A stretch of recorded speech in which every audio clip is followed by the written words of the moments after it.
अगर नाई नहीं नहाता तो ब्राह्मण कहाँ नहाता है? उन्होंने कह दिया कि नाई की औकात तो ऐसे जैसे पंचायत में चिलम भरने वाले की होती है। जो हमारे कथावाचक धीरेन्द्र शास्त्री जी हैं, कहा किस जाति से? तो उन्होंने कहा मैं नाई हूँ। तो उन्होंने कहा नाई तो नहाते ही नहीं। एक बार हमारी झांसी के पास एक कथा चल रही थी, तो कथा में एक नाई था। नाई जानते हो, जो नहाते नहीं, ये कथा उनके लिए। मेरे समाज के साथ जो भी जाति सूचक शब्द का प्रयोग करेगा, मैं उसका भरपूर विरोध करता हूं और करता रहूंगा। कि अगर ये माफी नहीं मांगेंगे तो आप अलग तरीके से आंदोलन मैंने कहा अगर ये माफी नहीं मांगेंगे तो मैं विधानसभा के सामने नंगा होकर आंदोलन करूंगा।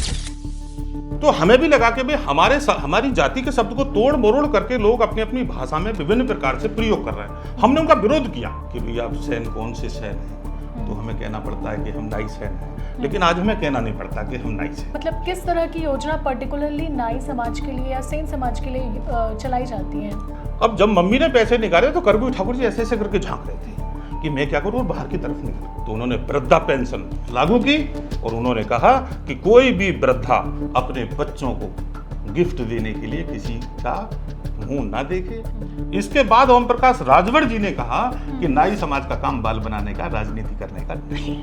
अभी भी बहुत से समाज के ही लोग हैं जो अपनी जाति को छुपाने की कोशिश करते हैं कि आप अपने आप को बिल्कुल कॉन्फिडेंस लेवल ऊपर ले जाइए और लिखिए कि हम सैन हैं या हम नाई हैं। इस समाज से काफी कम नेता दिखाई देते हैं। एक फिलहाल छत्तीसगढ़ के वैशाली नगर विधानसभा से रिकेश सेन विधायक हैं और शायद पूरे भारत में वो इकलौते मौजूदा विधायक होंगे इस समाज से। मौजूदा विधायक मात्र 1 रुपए में एक्सरे, मात्र 1 रुपए में ब्लड टेस्ट, 1 रुपए में चश्मा और यहाँ तक कि जो दुल्हन होती है उनके लिए ब्राइडल और मेहंदी का भी वो फ्री ऑफ कॉस्ट। आज प्रेजेंट में हमारी स्थिति है कि हमारा समाज जो है वो पूरा का पूरा लगभग 99% भारतीय जनता पार्टी के नेतृत्व में वोट करता है।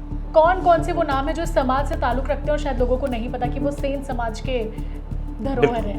मैंने सोशल मीडिया के माध्यम से देखा कि रिकेश सेन जी छत्तीसगढ़ के विधायक बने। मतलब विधायक जी ने एक फोन पे निमंत्रण स्वीकार किया और बुलंदशहर पहुंचे। बात आती है उत्तर प्रदेश 2027 की।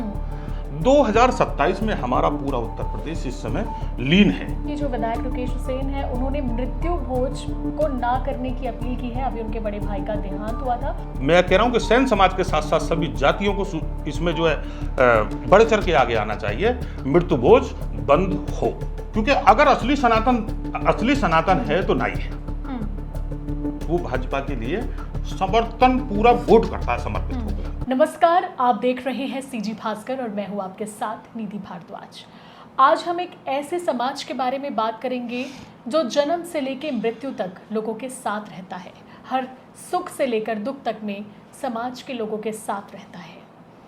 मैं बात कर रही हूं नाई समाज की, जिसे लोग सेन समाज के नाम से भी जानते हैं। और आज इस समाज के बारे में बात करने के लिए हमारे साथ उत्तर प्रदेश के नाई समाज के अध्यक्ष मौजूद हैं, डॉक्टर यतेंद्र सेन। सर, बहुत स्वागत है आपका सीजी भास्कर में।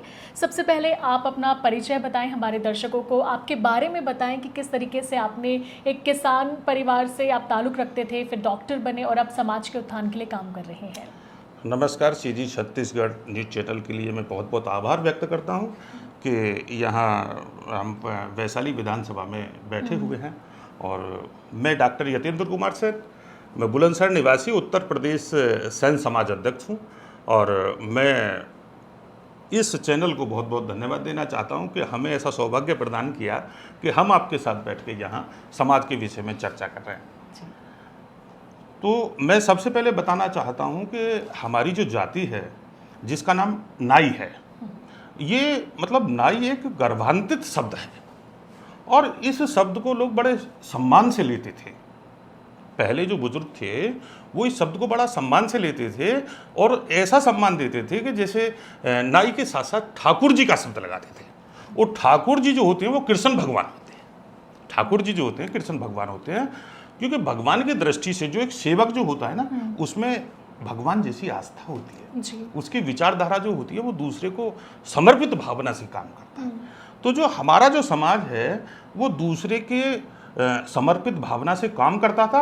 और सबसे बड़ी बात कि हमारा जो समाज है वो एक विश्वास पात्र समाज है। जैसे पुरानी प्रथा में सनातन की बात करें हम, तो जो शादी विवाह जो होती थी नाई और ब्राह्मण किया करते थे। भाई किसी की लड़की शादी योग्य है तो उन्होंने कह दिया कि भाई आप ठाकुर साहब को ले जाइए और पंडित जी को ले जाइए और लड़का देख के आइए हमारी लड़की के योग्य है। कितने बड़ा विश्वास था कि एक बेटी का पिता दोनों बिरादरी पे विश्वास करके और अपनी बेटी का भविष्य तय कर देता है। तो ये एक बड़ा गर्भान्वित समाज है और गर्भान्वित शब्द है। इस शब्द को लेकर कुछ लोगों ने समाज में रोष व्यक्त किया। जैसे किसी ने कह दिया, नाई को कह दिया नौवा, बड़ा गलत शब्द लगा ये। तो हमें भी लगा कि भाई हमारी जाति के शब्द को तोड़ मरोड़ करके लोग अपनी अपनी भाषा में विभिन्न प्रकार से प्रयोग कर रहे हैं। हमने उनका विरोध किया और उन्होंने सॉरी भी कहा और उन्होंने कहा कि सैन समाज हमारा एक परिवार है, आगे से कभी भी हम ऐसी गलती नहीं करेंगे। क्योंकि उन्हें महसूस हुआ कि भाई सैन समाज अब पहला वाला सैन समाज नहीं है। जो नाई समाज था वो कन्वर्ट हो चुका है सैन समाज में। तो सैन समाज की जो स्थापना हुई और सैन समाज जो हमारे संत शिरोमणि सेन जी महाराज है, संत शिरोमणि सेन जी महाराज के नाम से हमारा समाज जाना जाता है। हमारे समाज में बड़े बड़े महापुरुष पैदा हुए हैं, सम्राट अशोक, महापद्मानंद और धन्वंतरी जो आयुर्वेद के जनक हैं, सुशेषण वैद्य जिन्होंने लक्ष्मण के प्राण बचाए, ऐसे लोग हमारी जाति में जन्म लिया। तो हम लोगों ने क्या है कि जब हम एजुकेशन के बाद, मैं भी एक किसान का बेटा हूँ और मैंने जो मेडिकल शिक्षा हासिल की है उसके बाद मैंने अपना मेडिकल एजुकेशन में काम किया है बुलंदशहर में। हम एक पैरामेडिकल इंस्टीट्यूट चलाते हैं, योग प्राकृतिक चिकित्सा केंद्र भी चलाते हैं हम लोग, और अभी हमने गांव में स्कूल भी बनाया है। तो हमारा अपना एक जो हमारी भावना है वो भावना ये है कि हम समाज को कैसे सुधारें, हमारा समाज कैसे सुधरना चाहिए।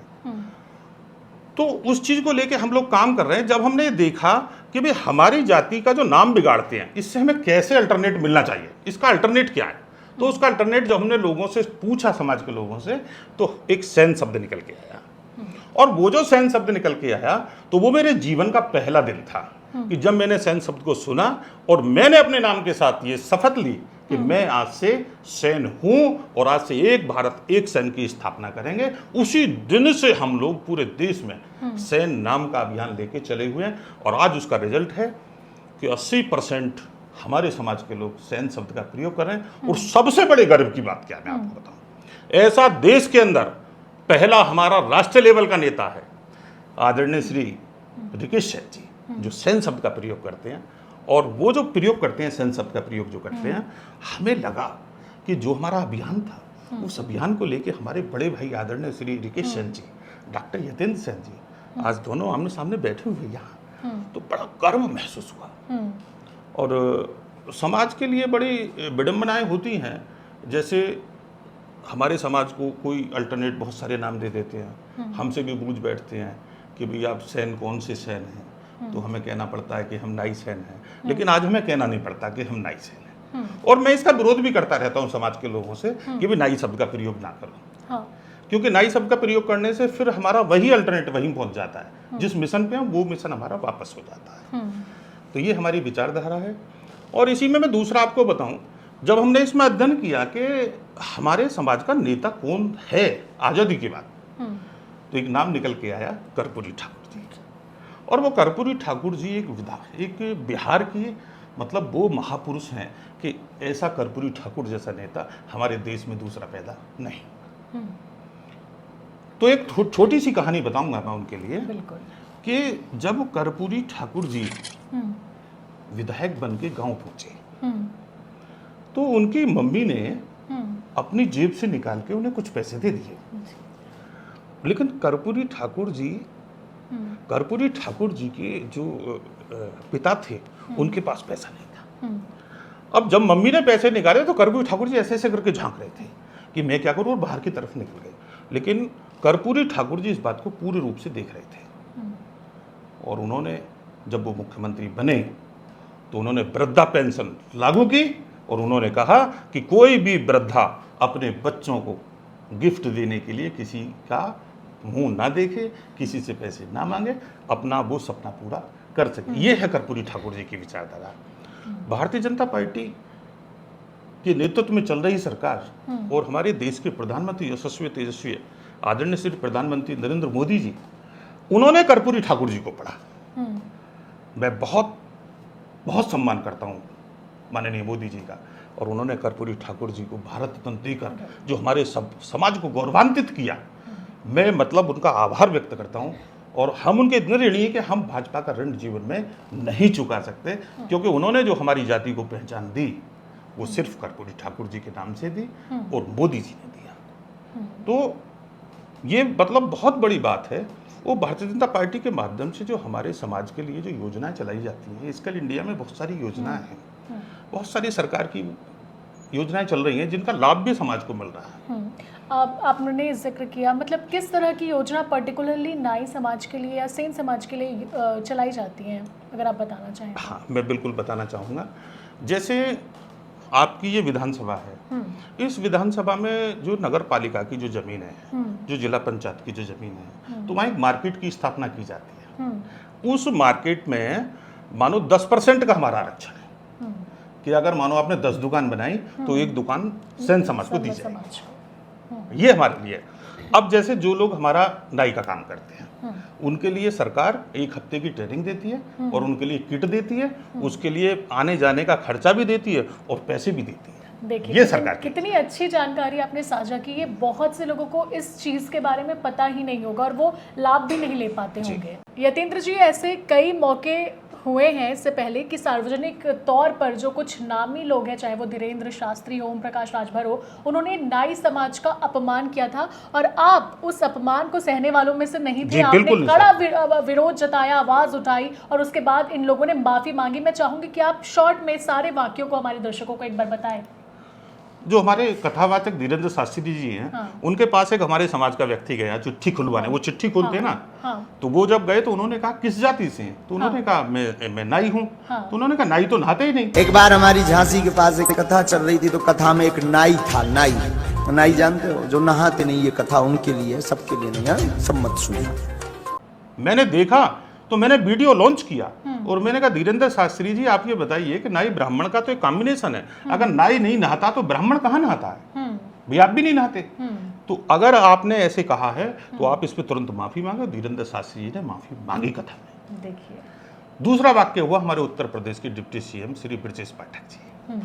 वो भी कोविड की बात कर रहे थे। उनका कोई मतलब नहीं था कि हम समाज को ऐसे कहें, लेकिन वो जैसे अन्य जातियों के नाम लेते ऐसे उन्होंने नाई की जगह नौआ कह दिया। उनका मैंने कड़ा विरोध किया। लखनऊ अमर उजाला दैनिक जागरण ने उसे छापा और सुबह को 10 बजे ब्रजेश पाठक जी ने समाज के बीच आके माफी मांगी। इसके बाद ओम प्रकाश राजभर जी ने कहा कि नाई समाज का काम बाल बनाने का, राजनीति करने का नहीं। मैंने 3 दिन उनका पीछा किया और 3 दिन बाद उन्होंने माफी मांगी। ये और दूसरा मुखिया, आपने कहा था ना कि अगर ये माफी नहीं मांगेंगे तो आप अलग तरीके से आंदोलन करेंगे। मैंने कहा अगर ये माफी नहीं मांगेंगे तो मैं विधानसभा के सामने नंगा होकर आंदोलन करूंगा। और ये विधानसभा के सामने मैंने वीडियो डाली, ये बना के वीडियो डाली मैंने। उसके बाद हमारे मेरठ से मुखिया गुजर जी हैं, उन्होंने कह दिया कि नाई की औकात तो ऐसे जैसे पंचायत में चिलम भरने वाले की होती है, हुक्का से। हाँ, हुक्का से, जो हुक्का होता है। तो मैंने फिर उन्हें फोन किया और फोन करके मैंने कहा साहब आप कौन होते हैं, आपकी ताकत कैसे हुई, आप ऐसे कैसे कह रहे हैं? तो उन्होंने कहा भाई मेरा मतलब ये नहीं था, मेरा मतलब तो दूसरा था, लेकिन मैं क्या करूं, मेरे मुंह से निकल गई। और हमने कहा तो माफी मांगिए। बोले कैसे? हमने कहा वीडियो बना के लॉन्च कर दीजिए। उन्होंने फिर कहा कि सुबह 10 बजे मैं माफी मांग लूंगा। और सुबह 10 बजे उन्होंने वीडियो बनाई और उन्होंने कहा कि सेन समाज मेरा परिवार है और मेरी कोई ऐसी भावना नहीं थी कि सेन समाज को मैं गलत बोलूं। तो उन्होंने माफी मांगी। मेरे समाज के साथ जो भी जाति सूचक शब्द का प्रयोग करेगा मैं उसका भरपूर विरोध करता हूं और करता रहूंगा, क्योंकि सेन समाज ही मेरे लिए सर्वोपरि है। सर, आप समाज में सुधार की बात कर रहे हैं, पर उससे पहले हम थोड़ी कमियों पर बात करते हैं, क्योंकि कमियां हैं इसलिए सुधार पर बात की जा रही है। अभी भी बहुत से समाज के ही लोग हैं जो अपनी जाति को छुपाने की कोशिश करते हैं, सरनेम्स बदल लेते हैं। ये बहुत जगह देखा है। आप भी इससे पहले कह रहे थे कि अभी 80% लोग सैन समाज पे आ गए हैं, लेकिन अभी भी वो 20% लोग हैं जो इस जाति को छुपाने की कोशिश कर रहे हैं, अपनी पहचान कहीं ना कहीं छुपाने की कोशिश कर रहे हैं। तो इस पर आप क्या कहेंगे? देखो, जाति छुपाने का जो रीजन है ना, ये उनकी मजबूरी है। मजबूरी कैसे है कि उन्हें ऐसा लगता है कि हमें हीन भावना से देखा जाएगा। मतलब ये उनकी कॉन्फिडेंस लेवल उनका नीचे है। अभी कॉन्फिडेंस उनका बढ़ा नहीं है। जब उनका कॉन्फिडेंस बढ़ जाएगा तो स्वतः कहने लगेंगे मैं नाई हूं या मैं सैन हूं। अब मैंने जब सेन लिखा तो मुझसे तो किसी ने रोका नहीं, भाई मेरे कॉलेज पे, मेरे घर पे, मेरी गाड़ी पे, सब पे सेन लिखा हुआ है। तो मैं उन लोगों से कहता हूं कि आप अपने आप को बिल्कुल कॉन्फिडेंस लेवल ऊपर ले जाइए और लिखिए कि हम सेन हैं या हम नाई हैं। पता नहीं उन्हें क्यों ऐसे लगता है कि हम लोगों की नौकरी चली जाएगी या हमें सम्मान नहीं मिलेगा या हमारे बच्चे नहीं पढ़ पाएंगे। लेकिन ऐसे लोगों के लिए सबसे बड़ा मुश्किल समय कौन सा आता है? जब उनकी बच्चों की शादी होती है। और जब उनके बच्चों की शादी होती है तो उस समय फिर वो जो हम जैसे लोग जो हैं, हाँ, उनसे बात करते हैं फोन करके कि डॉक्टर साहब हमारी बेटी की शादी कराइए और हम भी सैन हैं। तो हमें पता लगता है यार रिटायरमेंट से पहले तो सैन थे नहीं, आज सैन क्यों हुए? जबकि समाज को जरूरत है उनकी रिटायरमेंट से पहले और उन्हें समाज की जरूरत पड़ती है रिटायरमेंट के बाद। इसीलिए उन लोगों को ना तो समाज में सम्मान मिल पाता है और ना बाहर सम्मान मिल पाता है, जबकि जानते सब हैं। मानो मैं अपनी जाति को छुपा के कहीं बैठ जाऊं तो सब जानते हैं कि ये किस बिरादरी से है। तो मैं तो आपके चैनल के माध्यम से कहूंगा कि जो भी बिरादरी छिपाने का काम करें, प्लीज मेरी हाथ जोड़ के रिक्वेस्ट है, अपने नाम के साथ सैन शब्द का प्रयोग करें। ये गौरव का शब्द है, इसे लीजिए।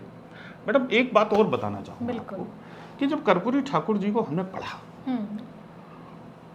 तो हमने सोचा कि भाई बुलंदशहर में हम कुछ करें। तो हमारे विवेक में बात आई कि कर्पूरी ठाकुर जी की प्रतिमा होनी चाहिए।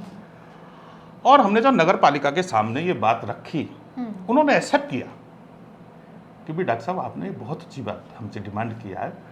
और नगर पालिका में मतलब संपूर्ण समर्थन से पहला प्रस्ताव 5 साल में पास हुआ कि कर्पूरी ठाकुर जी की प्रतिमा लगनी चाहिए। और वो कर्पूरी ठाकुर जी की प्रतिमा जो मोतीबाग चौराहे पे लगा हुआ है, उस जगह का नाम सैन चौक है। और हमने फिर इस अभियान को आगे चलाया कि भाई हमारे बुलंदशहर में 7 विधानसभा है और हम 7 में कर्पूरी ठाकुर जी के स्थान बनाए। तो हमने दूसरा अनूपसर विधानसभा बनाया, वहां भी सैन रख गया। और अब तीसरी विधानसभा हमारी डिवाई चल रही है और डिवाई से हम लोग प्रयास कर रहे हैं और शायद 1-2 महीने में हमारा प्रयास हो जाएगा। और हमें मतलब अपने आप पर महसूस होता है कि हमें जो जीवन मिला, हमें जो जन्म दिया, क्योंकि प्रत्येक व्यक्ति का जन्म का कोई ना कोई अस्तित्व होता है, अर्थ होता है। हमें समझना चाहिए कि हमें मृत्यु लोक में क्यों भेजा गया है। तो हमें इसलिए नहीं भेजा गया कि हम खाना खाएं और अच्छे कपड़े पहने और सड़क पे घूमें, नहीं। हमें जाने के बाद लोग याद कैसे करेंगे। जैसे अभी हम बात करें कर्पूरी ठाकुर जी की, तो उनके बाद हम लोग चर्चा कर रहे हैं, हमारी चर्चा उसके बाद कैसे हो। तो मुझे इस बात का मतलब गर्व है कि जब तक वो कर्पूरी ठाकुर जी की प्रतिमा रहेगी तब तक डॉक्टर यतीन्द्र सेन का नाम रहेगा। ऐसे हमें विचार रखने चाहिए समाज के प्रति। कर्पूरी ठाकुर जी का नाम आप बार बार ले रहे हैं, काफ़ी प्रभावित है, पूरा समाज उनसे प्रभावित है। बात पॉलिटिक्स की करते हैं, इस समाज से काफ़ी कम नेता दिखाई देते हैं। एक फिलहाल छत्तीसगढ़ के वैशाली नगर विधानसभा से रिकेश सेन विधायक हैं और शायद पूरे भारत में वो इकलौते मौजूदा विधायक होंगे इस समाज से, मौजूदा विधायक। और वो शानदार काम कर रहे हैं अपने विधानसभा के लिए, क्योंकि यहाँ पर मात्र 1 रुपये में एक्सरे, मात्र 1 रुपये में ब्लड टेस्ट, 1 रुपये में चश्मा, और यहाँ तक कि जो दुल्हन होती है उनके लिए ब्राइडल और मेहंदी का भी वो फ्री ऑफ कॉस्ट, मतलब 1 रुपये में आप बुकिंग करवा सकते हैं। तो तमाम तरह की योजनाएं वो अपने लोगों के लिए लेके आ रहे हैं और इसलिए उनके काम की चर्चा भी है। तो आप पॉलिटिक्स में क्या देख पाते हैं, क्यों जो नाई समाज या सेन समाज के लोग हैं वो पॉलिटिक्स में उतने सक्रिय नहीं हैं? महिलाओं की भूमिका को आप इसमें कितना मानते हैं, कितनी सक्रिय महिलाएं भी? जैसे बिल्कुल ये आपका क्वेश्चन बहुत बढ़िया है समाज के लिए। हम बात करें तो राजनीति में तो हमारे लोग रहे हैं शुरू से और राज भी किया है जी। जैसे महापद्मानंद जी ने कितने वर्ष राज किया है ना, घनानंद जी ने कितने वर्ष राज किया, सम्राट अशोक ने कितने वर्ष राज किया। लेकिन बात आती है कि देश को आज़ाद होने के बाद हमारी स्थिति क्या है, मतलब आज प्रेजेंट में हमारी क्या स्थिति है। आज प्रेजेंट में हमारी स्थिति है कि हमारा समाज जो है वो पूरा का पूरा लगभग 99% भारतीय जनता पार्टी के नेतृत्व में वोट करता है। क्योंकि अगर असली सनातन है तो नाई है, वो भाजपा के लिए समर्थन पूरा वोट करता है, समर्पित हो गया। अब भाजपा को यह पता है कि भाई सेन समाज तो हमारा है, इसीलिए कर्पूरी ठाकुर जी को भारत रत्न दिया गया, इसीलिए दिया गया कि उन्हें पता थी। लेकिन हमारे यहाँ सबसे बड़ी कमी क्या है कि पार्टी के साथ साथ हमारे समाज की भी कमी है, क्योंकि हम लोग पॉलिटिक्स में आगे निकल के नहीं आते। भाई मानो हमारे आदरणीय बड़े भाई साहब रिकेश सेन जी नहीं निकल के आते तो कैसे बनती है, आना पड़ता है ना। भाई जब हम पहलवान हैं और कुश्ती लड़ें तो तभी तो पहलवान कहेंगे हमें लोग। जब हम राजनीति में आएंगे नहीं तो हमें लोग कैसे सम्मान देंगे। दूसरी बात आती है कर्पूरी ठाकुर जी के बेटे आदरणीय श्री रामनाथ ठाकुर जी हमारे देश के पहले कैबिनेट मंत्री सैन समाज से हैं। जी। उनके बेटे पहली बार कोई कैबिनेट मंत्री बना और पहली बार भारतीय जनता पार्टी ने हमारे समाज को एक विधायक दिए जो वैशाली नगर छत्तीसगढ़ से आते हैं पूरे देश के अंदर। जी। तो हमें इस बात का गर्व है। और वैसे एमएलसी भी दिए हमें हमारा उत्तर प्रदेश में। हाँ। श्री रामचंद्र प्रधान जी एमएलसी हैं। हाँ। भारतीय जनता पार्टी से चुनाव लड़े थे, वो लखनऊ उन्नाव सीट से। हाँ। वो एमएलसी हैं। दूसरा बताऊं मैं आपको, जो हमारा पिछड़ा वर्ग आयोग है उसमें भी भारतीय जनता पार्टी ने हमें राष्ट्रीय आयोग में सदस्य देने का काम किया, भुवन भूषण सिंह जी। अच्छा। तो स्थान जैसे लोग हम मेहनत कर रहे हैं वैसा मिल रहा है। लेकिन अब बात आती है उत्तर प्रदेश 2027 की। 2027 में हमारा पूरा उत्तर प्रदेश इस समय लीन है कि 2027 में भारतीय जनता पार्टी हमें कितने विधायक देती है उत्तर प्रदेश के अंदर। मानो जाति की बात करते हैं तो हम 4% हैं, और जाति के अनुपात के सिस्टम से बात करते हैं तो 12 विधायक हमारे बैठते हैं। तो अब 12 में से ये देखना है कि हमें भारतीय जनता पार्टी कितना हमें टिकट देती है। उत्तर प्रदेश तो ठीक है, बाकी जगह पे भी अगर अपॉर्चुनिटी मिले समाज के लोगों को तो और अच्छी बात होगी। मैं इसमें सर अब आपसे क्विक आंसर चाहूँगी छोटे छोटे अंश में। बहुत से लोगों को हमारे समाज के जो चर्चित चेहरे वो नहीं पता, काफ़ी लोग हैं, तो मैं चाहूँगी कि आप दर्शकों को बताएं कि जो सेलिब्रिटीज़ हैं, कोई फेमस क्रिकेटर हो, स्पोर्ट्स प्लेयर हो या पॉलिटिशियन हो, वो कौन कौन से वो नाम है जो समाज से ताल्लुक़ रखते हैं और शायद लोगों को नहीं पता कि वो सेन समाज के धरोहर हैं। सबसे पहले तो हमारे आदरणीय श्री रामनाथ ठाकुर जी आते हैं जो केंद्रीय मंत्री हैं। हाँ। उनके बाद हमारे बड़े भाई रिकी सेन जी आते हैं। हाँ। उसके बाद हमारे रिंकू सेन आते हैं जो अलीगढ़ से बिलोंग करते हैं। वो क्रिकेट में एक ऑलराउंडर क्रिकेटर है और जिन्होंने पूरे देश में नहीं पूरे विश्व में इतिहास रचा है। हाँ। सबसे बड़ी बात बताऊंगा, हाँ। उनके पापा जी की डेथ हो गई और जब उनके पापा जी की डेथ हुई तो उन्हें सूचना मिली और वो अलीगढ़ वापस आ गए। लेकिन जैसे पापा जी को क्रियाक्रम किया उन्होंने, अंत्येष्टि की, उसके बाद उन्हें मैच में जाना था और वहां सरकार ने उनके सामने रखी कंडीशन कि आप मैच खेलेंगे या अपने पापा जी की पूरी करेंगे ये जो कार्यक्रम होता है, जो क्रिया होती है। तो उन्होंने कहा कि पापा जी की क्रिया करने के लिए पूरा परिवार है, मैं देश के लिए मैच खेलूंगा। ये है सैन समाज की पहचान। तो हमारे संत भी हैं, साध्वी भी है हमारे समाज में। रितंबरा देवी हैं जो मथुरा से जो है साध्वी हैं। माननीय देश के प्रधानमंत्री मोदी जी उन्हें अपना बहन मानते हैं, राखी बंधवाती हैं। और मतलब ये मान के चलिए कि लगभग हमारा समाज हर क्षेत्र में आईएएस आईपीएस अधिकारी बहुत हैं, एक नहीं बहुत हैं। लेकिन क्या है, थोड़ा सा मैं फिर कहना चाहूँगा कि वो अपने आप को थोड़ा सा सुधार करें और अपने नाम के साथ अपना एक अल्टरनेट नाम यूज करें, जिससे हमें महसूस हो जाए कि ये हमारा भाई है। विधायक रिकेश सेन का हम लगातार जिक्र कर रहे हैं और वो हमेशा कोई भी जो प्रोग्राम होता है अपने समाज को आगे बढ़ाने की बात कहते हैं, एकजुट होने की बात कहते हैं। तो आपको क्या लगता है उनसे क्या सीख मिलती है समाज को, क्या संदेश वो खास तौर पर देते हैं? मैडम, सबसे पहले तो मैं बात बताऊं कि मैं बड़े भाई रिकेश सेन जी को नहीं जानता था। अच्छा। मैंने सोशल मीडिया के माध्यम से देखा कि रिकेश सेन जी छत्तीसगढ़ के विधायक बने और उनका नंबर लिया। नंबर लेने के बाद मेरी उनसे बात हुई और मैंने बुलंदशहर में एक राष्ट्रीय जो है सेमिनार किया अपने समाज का। हाँ। और मैंने उसमें अनुरोध किया कि भाई साहब आप यहाँ आइए। और ये मतलब विधायक जी ने एक फोन पे निमंत्रण स्वीकार किया और बुलंदशहर पहुंचे, है ना। दूसरा, एक तो ये देखना चाहिए कि अपने समाज के प्रति कितना प्यार करते हैं कि छत्तीसगढ़ से बुलंदशहर पहुंच के कार्यक्रम है। और जबकि कार्यक्रम नहीं मिला इन्हें, हाँ। कार्यक्रम समाप्त होने के बाद पहुंचे, लेट पहुंचे, थोड़ा सा प्लेन वगैरह कोई प्रॉब्लम थी। दूसरा, इन्होंने जो मैंने कल का कार्यक्रम देखा है, कल का कार्यक्रम मुझे इतना अच्छा लगा कि जिस परिवार में एक मृत्यु हो जाती है और उस परिवार में जो प्रतिभोज होता है, जिसे हम अरष्ठी कहते हैं, जहाँ खाना जो होता है, तो यहाँ जो प्रतिभोज का जो विरोध है ना, ये बहुत अच्छा प्रचलन है। यहाँ ये प्रचलन इतना अच्छा है क्योंकि जिस परिवार में कोई भी व्यक्ति चला जाता है तो उस परिवार को बड़ा दुख होता है और उस दुख में एक दावत की जाए तो ये भी बड़ा मतलब दुर्भाग्यपूर्ण है। यहाँ मैं दर्शकों को बता दूं कि जो विधायक रिकेश सेन है उन्होंने मृत्यु भोज को ना करने की अपील की है। अभी उनके बड़े भाई का देहांत हुआ था और उन्होंने भी मृत्यु भोज का आयोजन नहीं किया, और वो यही समाज को संदेश देना चाह रहे हैं, जो कि अभी यतीन्द्र जी बता रहे हैं कि किस तरीके से जब कोई चला जाता है परिवार में, दुख का माहौल होता है और इस बीच लोग, कई बार क्या होता है आर्थिक परिस्थिति भी ठीक नहीं होती, उसके बावजूद एक बोझ होता है कि नहीं खाना खिलाना है सबको, ये वाली चीज़ भी होती है।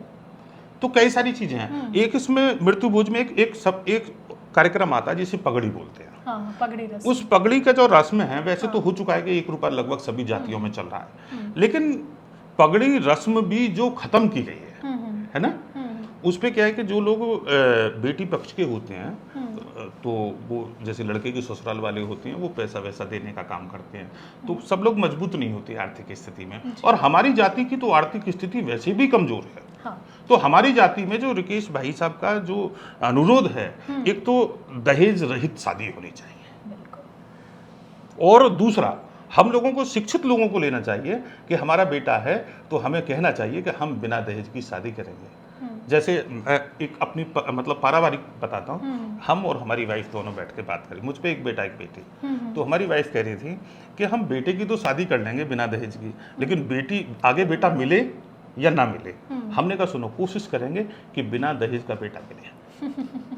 तो ये भी एक बहुत बड़ा संदेश है हमारे भाई साहब का, विधायक जी का, और इस संदेश से हमें प्रेरणा लेनी चाहिए पूरे देश में। मैं कह रहा हूँ कि सैन समाज के साथ साथ सभी जातियों को इसमें जो है बढ़ चढ़ के आगे आना चाहिए। मृत्यु भोज बंद हो, दहेज की शादी बंद हो। चलिए यतीन्द्र जी, बहुत अच्छा लगा आपसे बात करके। उम्मीद है जो बातें आपने रखी वो हमारे दर्शकों तक और खास तौर पर जो समाज के लोग हैं उन तक पहुंचे। बहुत बहुत धन्यवाद आपका सीजी भास्कर के साथ बात करने के लिए। इसी के साथ मुझे यानी निधि को दीजिए इजाज़त, और ऐसी ही खबरों के लिए देखते रहे सीजी भास्कर। अगर आपको हमारा कोई अंश अच्छा लगा हो कमेंट ज़रूर करें, और साथ ही इस वीडियो को ज़्यादा से ज़्यादा लोगों तक शेयर करें। नमस्कार, जय हिंद, जय भारत, जय छत्तीसगढ़।